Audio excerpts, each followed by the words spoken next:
My name is Razia Shaikh and she is Sania. हम आपको अमल तनफ़ुस के बारे में बताने जा रहे हैं।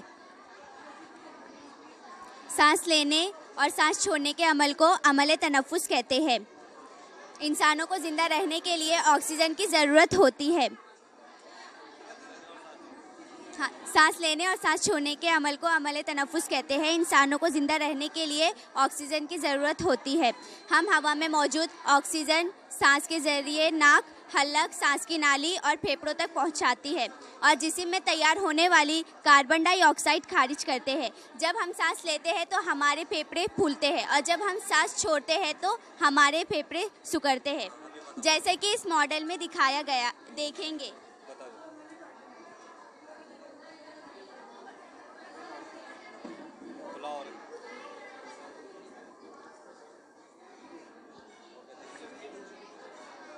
Thank you.